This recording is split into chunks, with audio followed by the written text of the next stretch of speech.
कितनी माताएं करवा चौथ नहीं करेंगी? हाथ उठाओ। बताओ 14 में 4 चुपरी तो का उपरी है?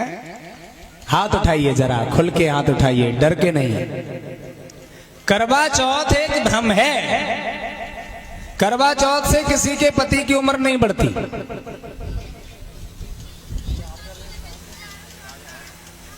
चाचा जन्म की क्यों छोटे जाए? पाखंड न करो तो बिल्कुल मत करो। बौद्ध धर्म के खिलाफ हैं सभी पाखंड। ठीक है, कहो कि हिम्मत ना पड़ रही बेचारी। अब हिम्मत जाके मार थोड़ी पड़ रही है। 5000 रुपया को नुकसान हो रहा है तो ये साड़ी मिलेंगे, सोर मारी जाए।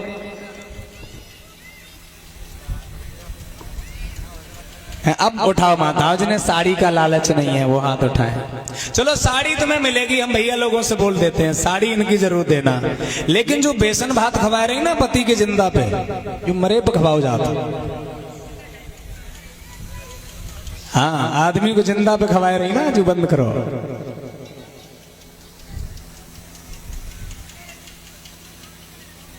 मैंने बताया था चंद्रमा की पूजा करती हो तुम, और चंद्रमा एक उपग्रह है आकाश में रहने वाला। वो कोई भगवान नहीं है, ना कोई देवता है, ना कोई शक्ति है उसके अंदर। चंद्रमा के अंदर स्वयं का प्रकाश भी नहीं है, वो सूर्य के प्रकाश से चमक रहा है।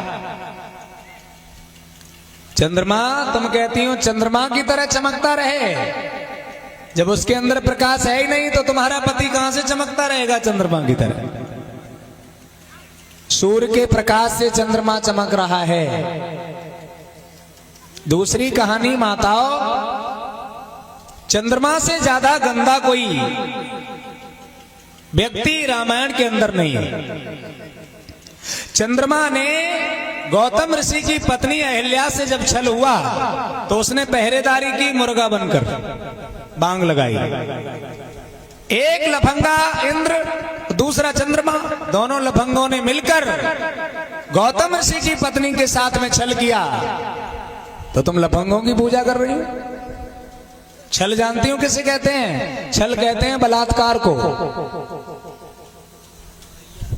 उनके पतिव्रत धर्म को नष्ट किया, पति को धोखा से निकाल दिया, भांग लगाई, उनने समझी 4 बज गए चलो, अब वे दोनों लफंगे घर में घुस गए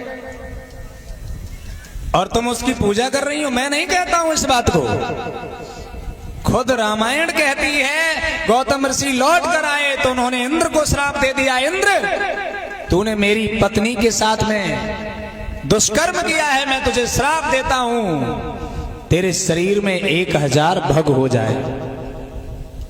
भग जानते हैं? योनि, मतलब जिसकी वजह से तू मेरे घर में घुसा है, तेरे शरीर में वही 1000 हो जाए। ये मैं नहीं कहता हूं, भागवत में लिखा हुआ है। और चंद्रमा, तूने पहरेदारी की है इसलिए मैं भीगी धोती उसके मुंह पे मारी, ऐसा लिखा गया कि आज तक वो धब्बा लगा हुआ है।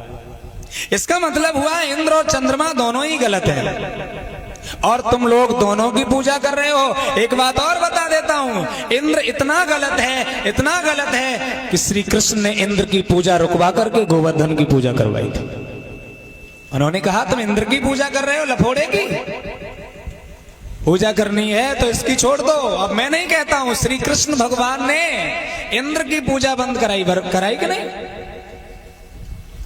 अब बेमाताएं उनकी पूजा में लगी हैं, हवन हो रहा है, सबसे पहले इंद्र की पूजा हो रही है।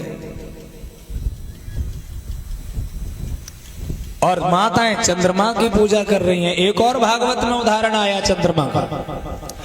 चंद्रमा अपने गुरु बृहस्पति की पत्नी तारा को भगा ले गया। जो अपने गुरु की पत्नी मतलब अपनी मां को भगा ले गया, और मां को भगा ले जाने के बाद में पंचायत जुड़ी तो मां बोली नहीं, हम तो इसी के साथ रहेंगे, क्योंकि जब भाग के गई है तो भागी हुई औरत तो भागने वाले के साथ रहेगी ना। चंद्रमा के साथ रही, उससे संतानें पैदा की। जो अपनी मां के साथ संतान पैदा कर सकता है वो पूजा करने लायक कैसे हो सकता है? ये बातें मैं कहां से बता रहा हूं? उन्हीं किताबों से बता रहा हूं जो लोग तुम्हें उसकी पूजा करवा रहे हैं। अगर ऐसे लफंगे पूजा के लायक हैं तो राम रहीम की पूजा क्यों बंद कर दी? आसाराम बापू की पूजा क्यों बंद कर दी? राम वृक्ष की पूजा क्यों बंद कर दी?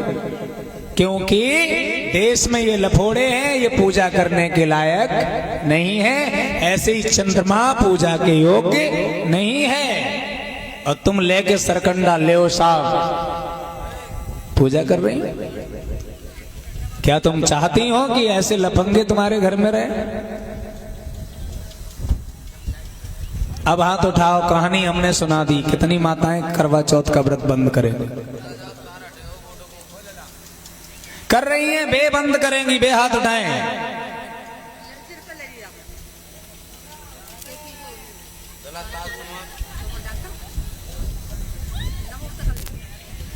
सम्मानीय डॉक्टर कुमारपाल, आपके बेटा कार्तिक की तरफ से 50 रुपए आए हैं। बहुत बहुत साधुवाद है, मंगल कामनाएं हैं।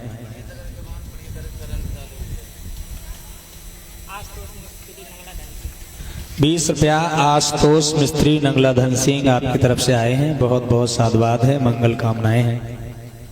तो माताएं अब तो सहमत हैं करवा चौथ छोड़ने के लिए? कुछ नहीं होगा, गारंटी हमारी। अगर काऊ पेट मुंह पीर हो जाए आदमी के, हाँ, तुम्हारे करवा चौथ के व्रत छोड़ने से तुम्हारे पति के सिर में दर्द हो जाए, पेट में पीर हो जाए तो हमसे कहियो। हाँ, हमारी पत्नी ने भी व्रत छोड़ने की बात जब मैंने कही तो उसे बड़ी दिक्कत हुई, मैं बता भी चुका हूं। बा ने कही हम व्रत नहीं छोड़ेंगे क्योंकि बताया जाता है कि पति की उम्र कम हो जाती है। ऐसा मालूम पड़ता है कि करवा चौथ से ही आदमी जी रहा है। अगर वे व्रत छोड़ दें तो 12 सालों को मत जाइए।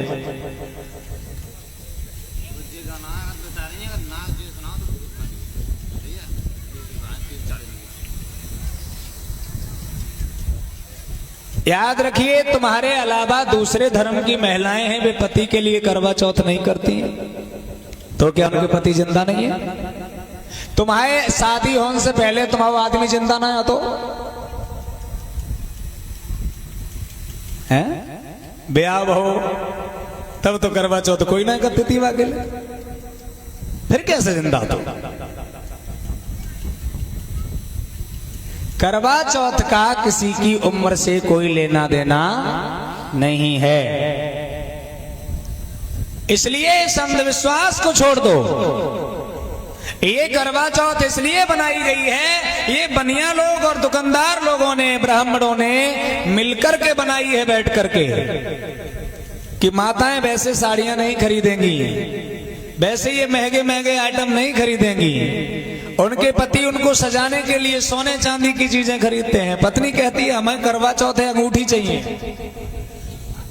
अब सुनार की दुकान चल रही है, वो कहती है टीका चाहिए, वो कहता है कंदनी चाहिए। अब सुनारों को फायदा है ना, साड़ी चाहिए तो दुकानदारों को फायदा है। इन लोगों ने मिलकर के ये त्योहार बनाया। महिलाएं इस दिन दुकानों से खरीद रही हैं और लोगों को फायदा हो रहा है और तुम्हारा नुकसान हो रहा है।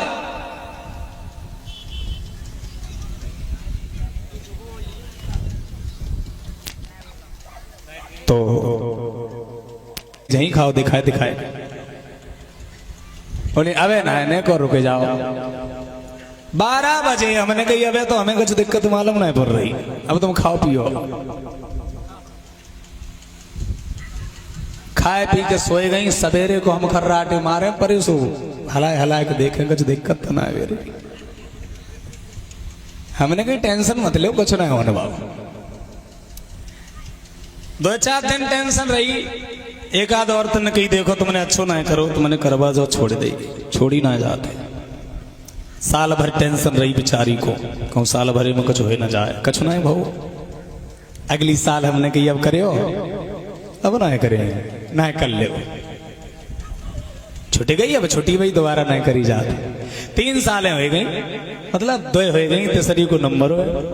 अब अभी तक तो ना पेटम पीर मालूम कर रही और ना उम्र ने को घटत मालूम कर रही।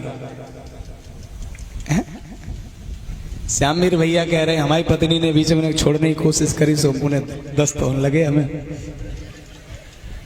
सो हमन ना छोड़ दी। अच्छा जो कह रहे हमारी खत्ती ना है। बोलिए भगवान बुद्ध की